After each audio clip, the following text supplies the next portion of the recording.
Baik. Kita mulakan kuliah pada malam ini dengan kita sama-sama membaca kitab ila hadratin Nabi Muhammadin Mustafa Rasulullah sallallahu alaihi wasallam wala al-kiram astaghfirullah wa Fatihah. A'udzubillahi minasyaitonir rajim. Bismillahirrahmanirrahim. Alhamdulillahi rabbil alamin. Ar-Rahmanir Rahim. Maliki yaumiddin. Iyyaka na'budu wa iyyaka nasta'in. Ihdinas siratal mustaqim. Siratal ladzina an'amta 'alaihim ghairil maghdubi 'alaihim waladdallin. Amin.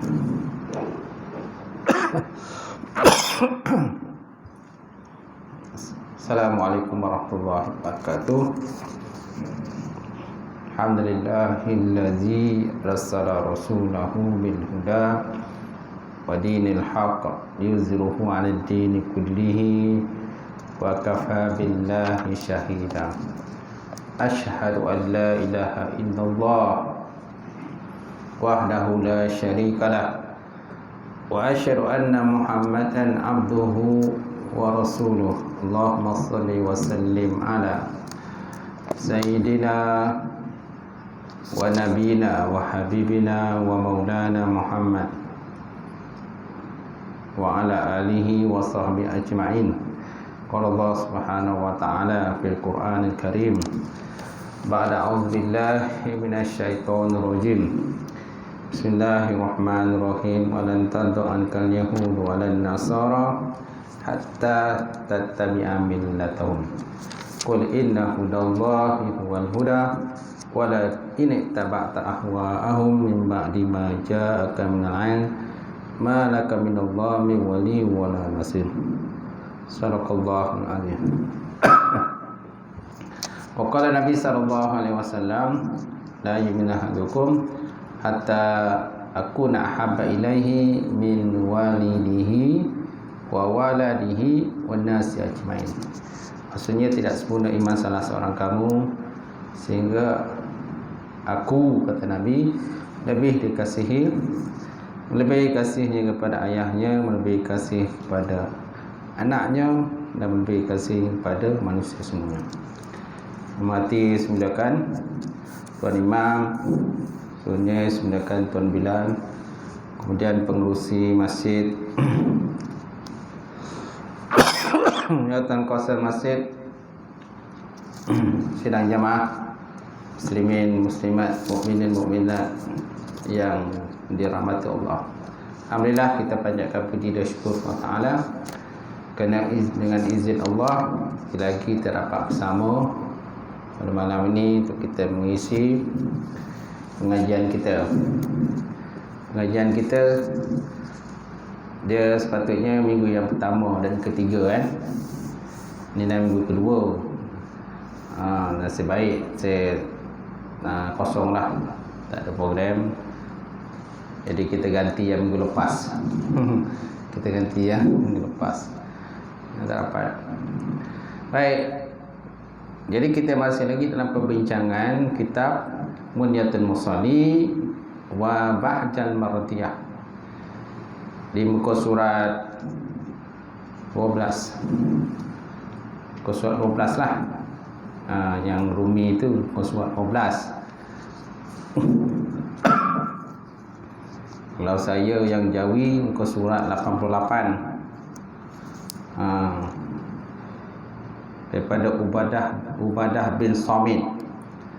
Daripada Ubadah bin Samit meriwayatkan bahawa Nabi SAW bersabda, yang maksudnya Allah Ta'ala memfardukan sembahyang 5 waktu itu kepada sekalian hamba-Nya.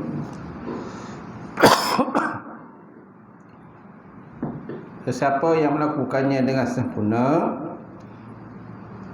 dan tidak mengurangkan haknya, tidak akan mengurangkan haknya, maka baginya adalah janji Allah Subhanahu Wa Taala dengan balasan syurga lah. Dan sesiapa yang meninggalkan dan meringankan hak dia, maka tiada baginya janji Allah Ta'ala itu terpulang kepada kehendak Allah, sama ada Allah Ta'ala mengasihi ataupun menyiksa dia. Sama ada Allah Ta'ala nak mengasihi akan hamba tadi, maksud mengasihi, memaafkanlah, ampunkan dosanya, ataupun Allah Ta'ala nak menyiksa dia lah. Gitu. Itu hadis Ubadah bin Samit, riwayat pada Ubadah bin Samit. So, siapa Ubadah bin Samit? Beliau adalah daripada golongan Ansar, suku Khadraj, dan merupakan salah seorang daripada 70 orang Ansar yang membuat perjanjian, yakni perjanjian Bai'atul Aqabah, dalam peristiwa sebelum hijrah Rasulullah SAW. Jadi dia termasuk datang untuk menunaikan haji mengikut agama yang sebelumnya. Antaranya itulah Ubadah bin Samit. Dia ada seramai 73 orang sebenarnya, bukan 70, tapi 73. Daripada 73 itu 71 adalah golongan lelaki dan 2 orang perempuan. Mereka datang mengikat satu perjanjian dengan Rasulullah SAW dalam peristiwa hijrah lah. Kita dalam hijrah kan, masih dalam Muharram ni, dan banyak tempat masih lagi mengadakan ceramah mahal hijrah, Hijratul Rasul.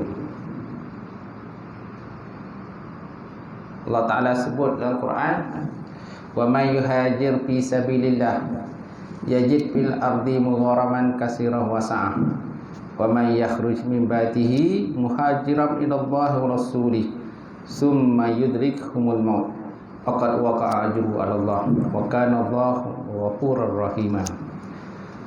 Maksudnya, barang siapa yang berhijrah, wa may yuhajir fi sabilillah, barang siapa yang berhijrah pada jalan Allah Subhanahu wa taala, maka dia akan mendapati bumi Allah Taala ini luas, rezeki yang luas terbentang.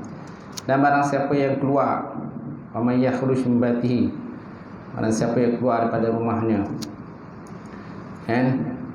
kemudian dia menemui ajal, kematian, dalam dia nak pergi berhijrah tadi, waqad waqa'a ajruhu 'ala Allah, maka Allah Taala sempurnakan akan pahala dia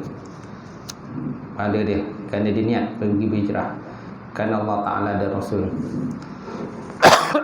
Wa kana Allahu ghafurur rahim, dan Allah Ta'ala itu Maha Ghafur, Maha Pengampun, lagi Maha Penyayang, tuan-tuan. Jadi antara yang terlibat dalam perjanjian Aqabah itu ialah Ubadah bin Samit. Apa isi perjanjiannya? Isi perjanjiannya adalah lebih kurang itulah berjanji tidak akan melakukan syirik kepada Allah Subhanahu wa taala. Dan antaranya lah, siapa itu berjanji akan menginfakkan harta mereka pada jalan Allah Taala, sama ada ketika senang ataupun ketika susah. Itu antara isi perjanjian. Bai'ah lah, bai'ah ni perjanjian lah. Kemudian apa lagi isi perjanjian itu? Antaranya ialah mempertahankan Rasulullah sallallahu alaihi wasallam daripada diganggu oleh orang kafir musyrikin Mekah. Dan sesiapa sajalah yang nak mengganggu Rasulullah sallallahu alaihi wasallam, jadi mereka akan mempertahankan Rasulullah. Itu antara isi perjanjian lah. Dan antara yang terlibat dalam perjanjian itu juga, maksud terlibat ni dia hanya tengok aja, iaitulah Ibnu Abbas. Ibnu Abbas ialah bapa saudara Rasulullah SAW, juga ada dalam perjanjian tadi, tapi dia tidak mengikat janji sebab masa tu dia belum beriman lagi. Dia hanya menemani Rasulullah sallallahu alaihi wasallam. Abdullah bin Abbas dia kata kepada orang-orang Ansar, dia kata, kalau seandainya kamu boleh mempertahankan Muhammad ini, aku akan serahkan pada kamu. Tapi kalau kamu tak mampu nak mempertahankan Muhammad, biarlah dia duduk pada kami saja. Kami pun boleh menjaga Muhammad. Kami daripada golongan Quraisy, daripada Bani Muttalib, kami akan mempertahankan Rasulullah SAW, mempertahankan dia lah, anak saudara kami ini. Tapi kalau kamu sanggup menjaga Muhammad, kami akan serahkan kepada kamu. Itu kata bapa saudara Rasulullah sallallahu alaihi wasallam. Satu bapa saudaranya belum Islam lagi. Kemudian Abdullah bin Samit juga turut menyertai beberapa peperangan yang besar, seperti peperangan Badar, peperangan Uhud, dan peperangan Khandaq, peperangan Parit. Beliau merupakan salah seorang yang menghimpun Quran. Dia adalah pengumpul Quran di zaman Nabi Muhammad SAW, dan mengutus akan dia oleh Sayyidina Umar ke Palestin untuk mengajak orang Palestin akan Quran Al-Karim. Ini adalah tugas Abdullah bin Samit. Kemudian Nabi juga melantik ketika perjanjian Aqabah itu. Sebelum perjanjian Aqabah, dia ada satu lagi perjanjian, namanya Bai'atun Nisa. Perjanjian Bai'atun Nisa, perjanjian perempuan. Kenapa dikatakan perjanjian perempuan? Kerana dalam perjanjian itu dia tidak ada sebut tentang peperangan. Itu dia kata Bai'atun Nisa. Kemudian dalam perjanjian Aqabah dia ada sebut, antaranya adalah berkenaan peperangan. Mereka akan pertahankan batang tubuh Rasulullah SAW, la yakhafu laumata laim. Walaupun Nabi itu dihina ke apa dan sebagainya, mereka akan mempertahankan Rasulullah SAW. Jadi Abdullah bin Samit ni, dia diutus oleh Umar ke Palestin untuk mengajak orang Palestin tentang Quran, dan bertetap ia di Palestin, tinggal di Palestin sehingga meninggal dunia pada tahun 34 Hijrah, mana usia dia masa itu 72 tahun. Hadis ini juga diriwayatkan oleh beberapa ulama hadis seperti An-Nasa'i dan Ibn Majah, iaitu daripada Ubadah bin Samit. Dia asalnya daripada Ubadah bin Samit. Hadis inilah apa dia punya hadisnya. Dalam bahasa Arabnya dia kata khamsu salawatin katabahunna tabaraka wa ta'ala 'alal ibad, man atta bihinna lam yudayyi minhunna syai'a istighfafan bihaqqihinna kana lahu indallah tabaraka wa ta'ala ahdun ay yudkhilahu al-jannah, wa man lam ya'ti bihinna falaysa lahu indallah ahdun in sya'a azzabahu wa in sya'a ghafara lahu. Maksudnya khamsu salawatin, 5 kali sembahyang difardukan, yang Allah Ta'ala fardukan alal ibad kepada hamba. Jadi man atta bihinna, barang siapa yang mendatangkan akan sembahyang tadi, kemudian lam yudayyi minhunna, dan dia tidak menyia-nyiakan di dalamnya tadilah, maksudnya tidak meringankan hak-hak semayang. Hak-hak semayang dari segi rukun dia kan, rukun fa'li dia, rukun qauli dia, rukun qalbi dan sebagainya. Jadi dia mendatangkan dengan hak dia lah. Kana lahu indallah tabaraka wa ta'ala ahdun. Nescaya adalah ia pada si Allah Ta'ala itu janji. Apa janji dia? Janji dia akan dimasukkan dalam syurga kalau dijaga sembahyang itu dengan baiklah, gitu. Wa man lam ya'ti bihinna, dan barang siapa tidak mendatangi dengannya, maksud tak datangnya, maksud tidak menjaga akan hak sembahyang. tuntutan semayang, keperluan semayang. Kan katanya tidak menjaga rukun semayang. Kan. Kemudian melewat-lewatkan semayang. Kan. Ni pun termasuk juga. Tidak menyempurnakan wuduk. Tidak mengangkat wuduk dengan betul. Jadi man lam yati bihinna, maka barang siapa yang tidak datang dengannya, maksudnya meringan-ringankan hak semayang, falaisa lahu indallahi ahdun, maka tiada pada si Allah Taala itu janji. In syaa azabahu, dia kata. Kalau Allah Taala berkehendak, Allah Taala boleh mengazab akan dia. Allah Taala azab. Wa in syaa ada, kalau Allah Taala berkehendak, ghafara lahu, dan Allah Taala akan ampunkanlah dosa dia. Macam tu. Pulanglah pada Allah Taala sendirilah. Macam tu. Baik, apakah sebab daripada warid? Sebab datang hadis ini daripada Ibnu Muzir, satu laki-laki daripada Bani Kananah, dipanggil akan dia Al-Mukhdaji ataupun namanya Rafi'. Dia mendengar satu laki-laki daripada Syam. Ada satu laki-laki daripada Syam dipanggil akan dia Abu Muhammad. Nama sebenarnya Mas'ud bin Aus bin Zaid. Beliau berkata, sembahyang witir itu wajib. Kata Al-Muhdaji, lalu saya pergi berjumpa Ubadah bin Samit. Maka saya cerita kepada dia akan perkataan Abu Muhammad tadi yang berkata sembahyang witir itu wajib. Kata Ubadah bin Samit, dia telah berbohong, dia telah berdusta, yakni tersalah oleh Abu Muhammad tadi.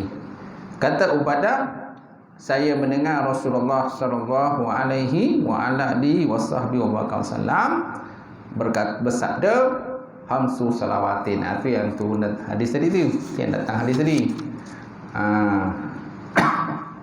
Ini daripada Ubadah bin Samit tadi. Sabdanya 5 waktu itu dibantu Allah Ta'ala akan segala hamba. Maka barang siapa mendatangkan dengan dia dengan sempurna, makna tiada dikurangkan haknya, yang mengurangkan adalah baginya pada Allah Ta'ala itu janjinya bahawa memasukkan Allah Ta'ala dalam syurga. Dan barang siapa meninggalkan dia dan meringankan dia akan haknya, tiada baginya pada sisi Allah Ta'ala itu janji, maka jika nak dikasihi akan dia, dan jika tak kehendak maka diseksa akan dia oleh Allah Subhanahu Wa Ta'ala. Kemudian ada satu riwayat daripada Abi Dawud, kata Ubadah juga. Ada satu riwayat lagi yang hampir serupa dengan hadis ni, iaitulah daripada Ubadah juga, yang riwayat daripada Abu Dawud, di mana Ubadah berkata, saya mendengar Rasulullah SAW bersabda, dia kata, hamsu salawatin iftaradahunna Allah Ta'ala, man ahsana wudu'ahunna wa salahunna liwaqtihinna wa atamma ruku'hunna wa usyuhunna. Banyak hunna kan. wa atamma ruku'hunna wa usyuhunna kana lahu 'ala Allah ahdun ayyafira lahu wa man lam yaf'al falaysa lahu indallahi ahdun in syaa'a ghafara lahu wa in syaa'a azabahu. Maksudnya sembahyang 5 waktu dipadukan Allah Ta'ala. Sesiapa yang mengelakkan wuduknya, man ahsana wuduhunna, dan siapa membaguskan wuduk dia, kemudian wasalahunna liwaqtihinna, dan menunaikan sembahyang tadi pada waktunya, tunaikan pada waktu, tidak lewatkan waktu lah, ataupun terkeluar waktu, dia tak macam tu.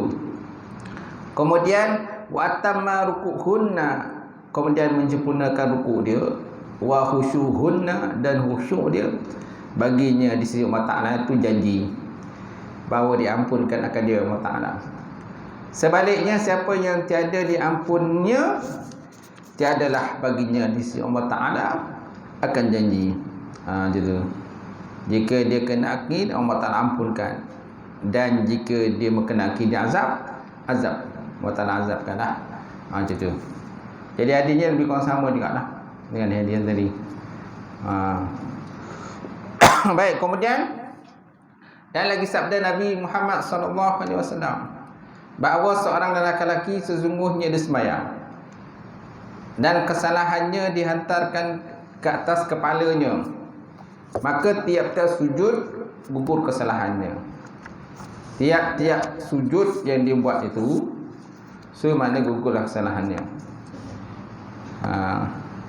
Kalau dalam kitab terjemahan dia cakap apa? Sabda Nabi, bila seorang lelaki bersemayang, kesalahannya diletakkan di atas kepalanya. Setiap kali dia sujud, gugurlah kesalahannya sehingga habis. Orang-orang yang berkendakan kemenangan dari kalangan orang memelihara dan menikah semayang, hendaklah melihara segala syarat semayang. Melihara syarat semayang. Ini yang dalam inilah. Baik, kita lihat semula bahawa seorang lelaki sesungguhnya dia semayang dan kesalahannya dihantarkan ke atas kepalanya. Kesalahan dosa-dosa ialah dihantarkan ke kepala dia. Maka tiap-tiap kali dia sujud, gugurlah kesalahannya sehingga habis, dan gugurlah segala kesalahannya. Maksud kesalahan ni ialah dosa kecil lah. Sedangkan dosa besar tetap kena bertaubat kepada Allah Ta'ala. Jadi jangan kita faham gugur kesalahan ni semua kesalahan. Mana dosa besar pun gugur. Tidak. Dosa besar tetap tak gugur. Kerana syarat dosa besar mestilah bertaubat kepada Allah Ta'ala. Macam tu. Lepas hadisnya di mana Nabi SAW bersabda, dia kata innal abda iza qama yusalli utiya bizunubihi wa du'ilan ala ra'sihi wa atikaihi fa kullama raka'a aw sajada tasaqatat anhu. Dia kata sesungguhnya hamba Allah Ta'ala apabila bangkit berdiri bersolat, didatangkan dengan dosanya, lalu diletakkan, dilintangkan atas kepalanya ataupun atas bahunya. Setiap kali dia ruku atau sujud, gugurlah dosanya itu daripadanya. Nampak? Gugurlah dosanya. Kelebihan solat. Orang tak solat selama tu dah, maka dia terpikul lagi atas dosa dia lah. Selagi dia tidak bertaubat kepada Allah, selagi telah dia masih menanggung dosa dia. Pikullah dosa buat kelu-kili baru. Kan? Besok dalam kubur esok kan, dia ada sebut dalam kitab lain tu, ada satu ular tu, nama ular tu Sujaul Aqra' kan. Sujaul Aqra' ular tu.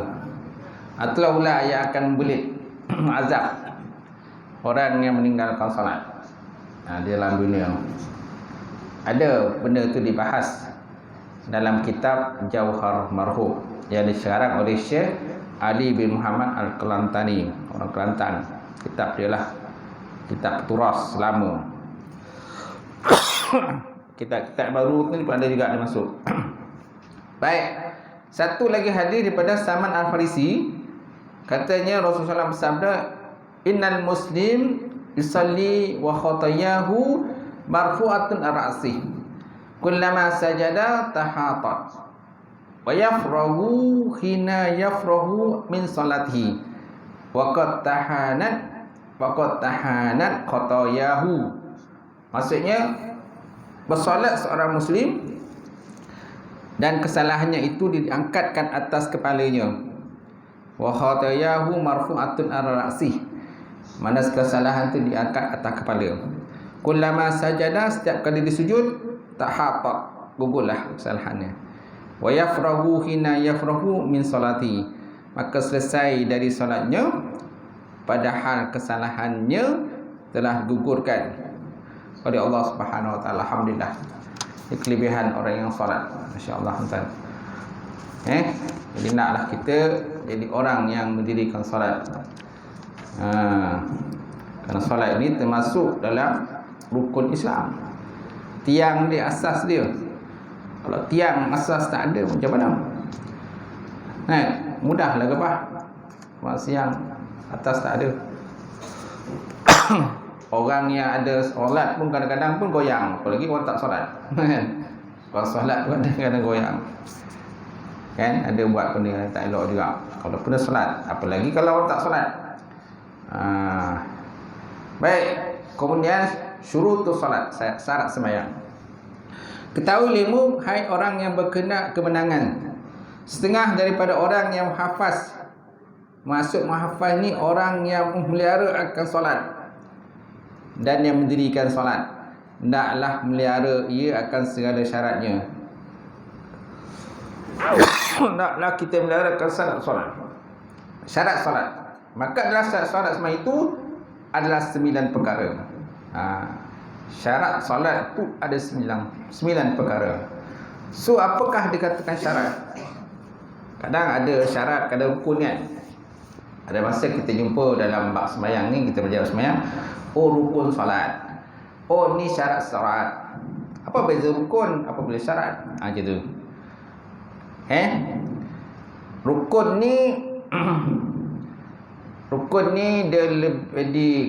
ni dia di dalam solat. Syarat solat sebelum dia. Sebelum solat tu dia ada syarat dia. Contohnya Islam, bersih kan? Bersih tubuh badan, itu syarat solat lah. Rukun solat, tu lah yang baca Fatihah kan? Lepas tu sujud, Tumaninah dan sebagainya. Itu dikatakan sebagai rukun solat. Kalau lihat kepada ta'arif ataupun kata Dr. Wahbah Zuhaili, dia kata dalam kitab Fiqh Islami wa Adillatuh, yang dikatakan sebagai syarat ialah ma yatawaqqafu fihi wujudu syai' wa kana kharjan min haqiqatihi. Maksud syarat ialah barang yang terhenti atasnya ada sesuatu, tetapi ia adalah keluar daripada hakikat sesuatu. Barang yang terhenti atasnya ada satu. Mana kalau tak ada syarat maka tak sah. Kan? Bergantung pada syarat dia. Syarat tak ada tak sah. Itu dikatakan barang terhenti atasnya sesuatu, tetapi ia adalah keluar daripada hakikat solat itu. Dia berada di luar. Kan? Mana antara syarat solat ialah mestilah ada wudu. Wudu, menutup aurat, bersih daripada najis. Makna dia di luar solat. Luar solat. Sebelum masuk solat kita dah kena prepare benda lah, kena siapkan serta benda semua. Islam, syarat Islam. Nak bersih daripada najis. Itu dikatakan sebagai syarat. Maksudnya barang yang terhenti atasnya ada sesuatu. Kalau tak ada syarat maka solat tu tak sah. Gitu. Tapi dia adalah keluar daripada hakikatnya sesuatu. Dia duduk kat luar, bukan duduk dalam tu. Betul tak? Betul. Itu biasanya tentang syarat solat. Syarat. Kemudian rukun. Rukun pula ialah ma yatawaqqafu alaihi wujudus syai' wa kana juz'an min haqiqati. Barang yang terhenti atasnya ada sesuatu, ia juga satu juzuk daripada hakikatnya sesuatu. Mana barang yang terhenti atasnya ada sesuatu, maknanya tak ada rukun, tak buat rukun, mana tak sah solat. Kan? Dan rukun itu satu juzuk daripada solat itu. Rukun tu satu juzuk daripada solat. Mana dia duduk dalam solat itu rukun. Dia duduk dalam solat, bukan dia duduk di luar solat. Sedangkan syarat duduk di luar solat. Okey? Rukun duduk dalam solat. Itu dikatakan sebagai rukun. Ma yatawaqqafu alaihi wujudu syai' wa kana juz'an min haqiqatihi. Barang yang terhenti atasnya ada sesuatu, ia juga satu juzuk daripada hakikat sesuatu. Kemudian ada definisi lain berkenaan dengan syarat. Dia kata apa? Ma yazimu min adamihi adamul masyrut, wala yazimu min wujudihi wujudun wala adam. Barang yang lazim dari ketiadaannya oleh ketiadaan masyrut, dan tiada lazim daripada adanya syarat adanya masyrut, dan tiada lazim daripadanya adanya syarat. Ni payah sikit lah. Payah sikit kan. Contohnya maknanya antaranya ialah contohnya masuk waktu kan. Masuk waktu itu untuk membolehkan kita solat. Dan bukan makna setiap kali masuk itu kita kena solat. Bukan makna setiap kali masuk waktu itu kita kena solat. Tapi salah satu syarat solat ialah mesti masuk waktu. Salah satu syarat untuk solat mesti masuk waktu. Dan tak mesti masuk waktu itu kita solat. Contohlah kalau kita jamak takdim ke jamak takhir kan, walaupun waktu dah masuk dah, tak mesti kita solat. Apalagi contohnya kalau orang perempuan dia ada haid, waktu dah masuk belum? Dah. Dia solat tak? Dia tak solat. Dia uzur. Maknanya masuk waktu itu adalah syarat kepada untuk solat. Tetapi bukan setiap masuk waktu itu merupakan orang kena solat. Setiap masuk waktu itu bukan yang merupakan kita kena solat. Terutama sekali orang yang uzur, orang yang musafir, tidak. Orang yang macam golongan wanita, haid, nifas dan sebagainya. Jadi mereka tak perlu solat walaupun dah masuk waktu. Dia kata. Itu dia katakan sebagai syarat. Baik, kemudian syarat itu terbagi pada dua. Pertama syarat ujub, syarat wajib. Yang kedua syarat sah. Pertama syarat wajib itu barang yang terhenti atasnya wajib solat, seperti balik dan berakal. Ini katakan sebagai syarat wajib, barang yang terhenti atasnya wajib solat.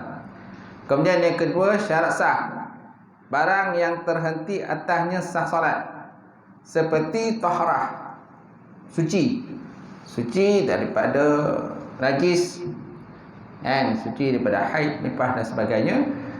Jadi itu merupakan sebagai syarat kepada sah solat. Baik, kemudian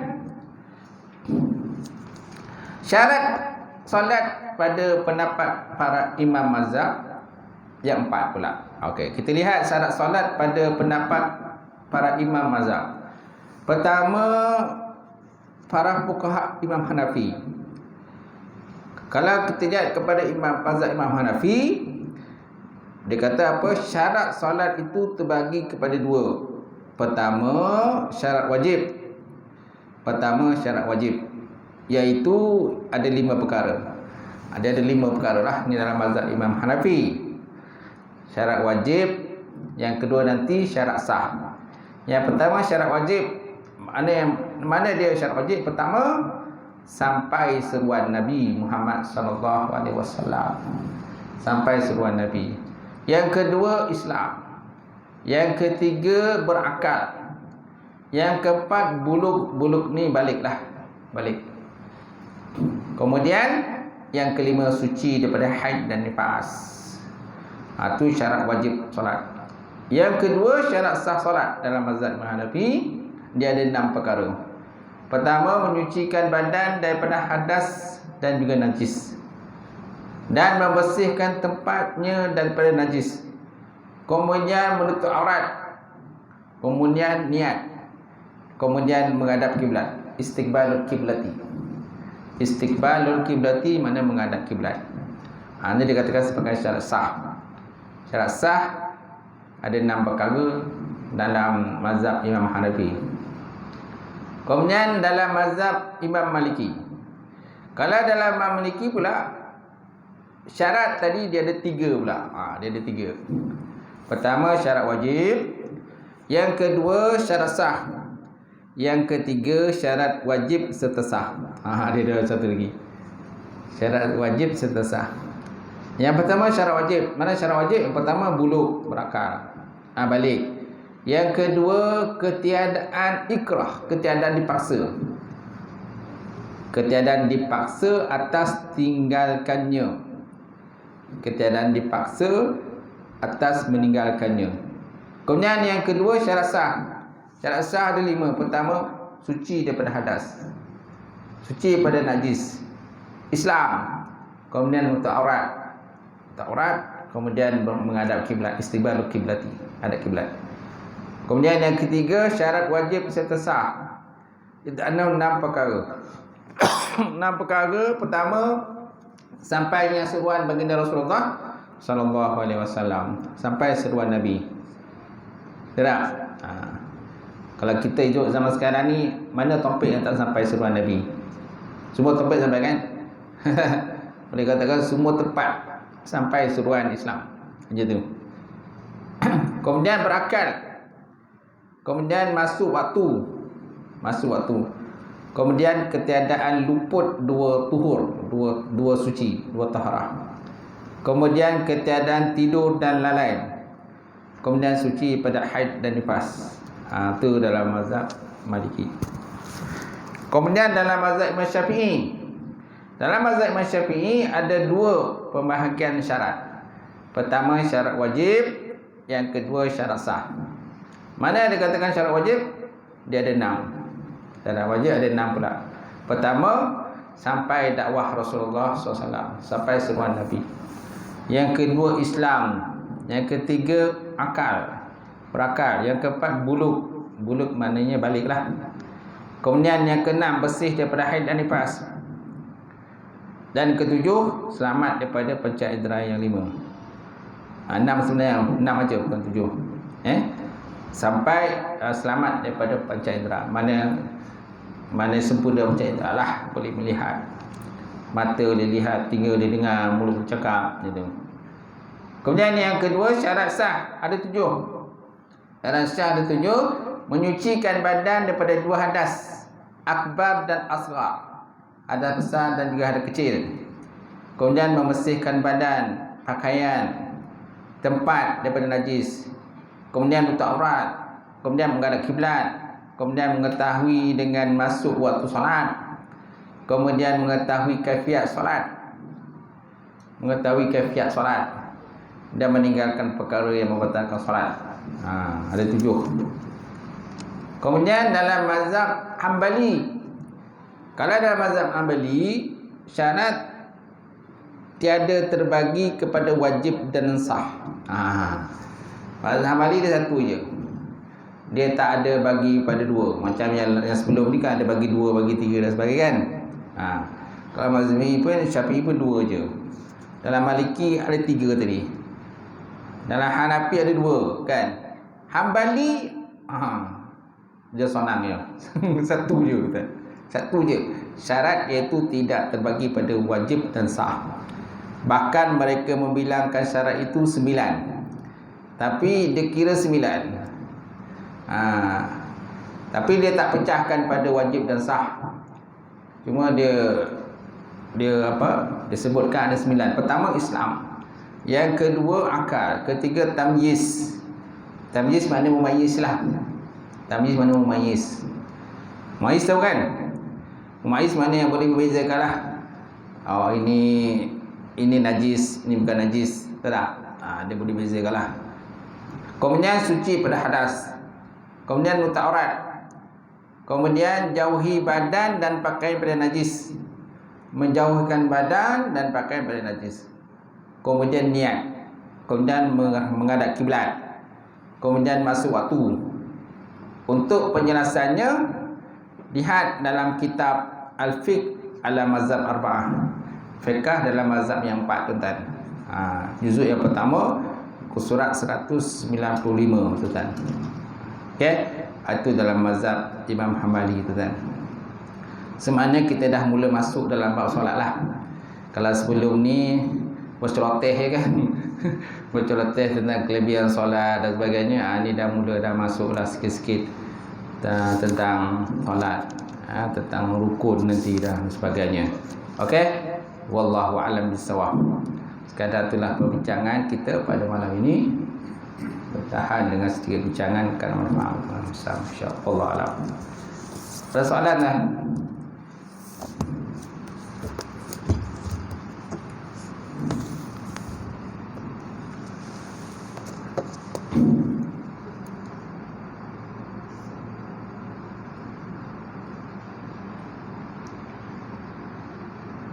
Ada? Tak ada?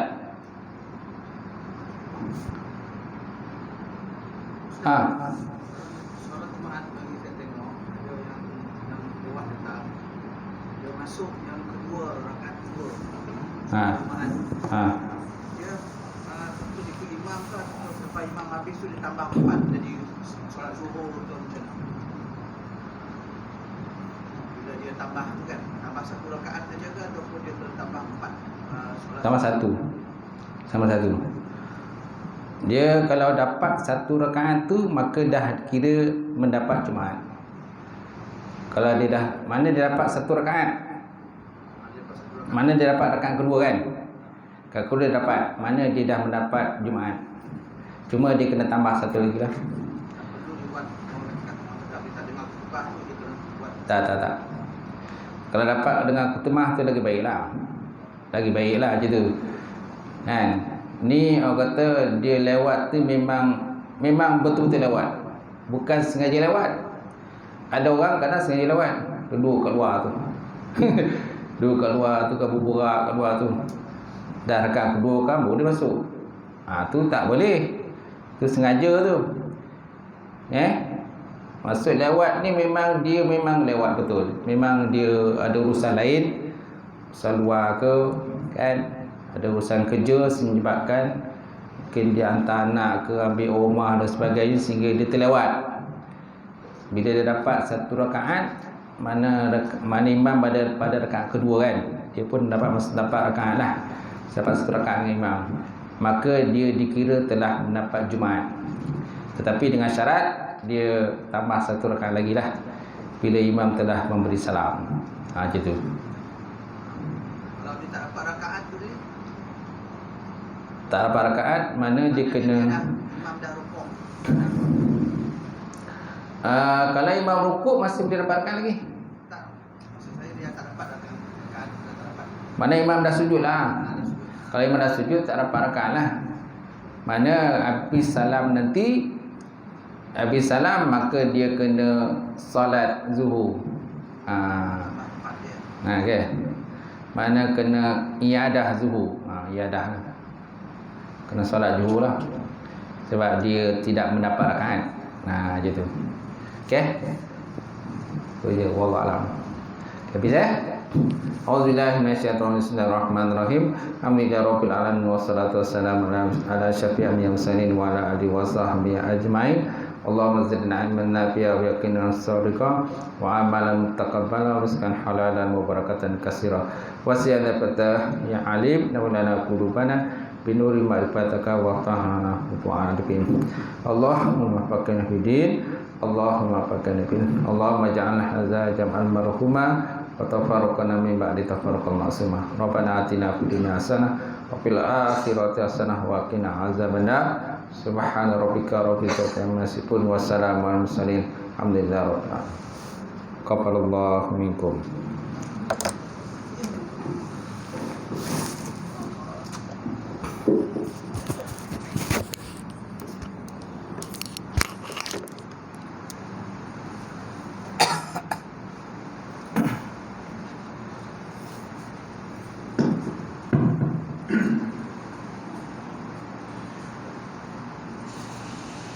Auzubillahi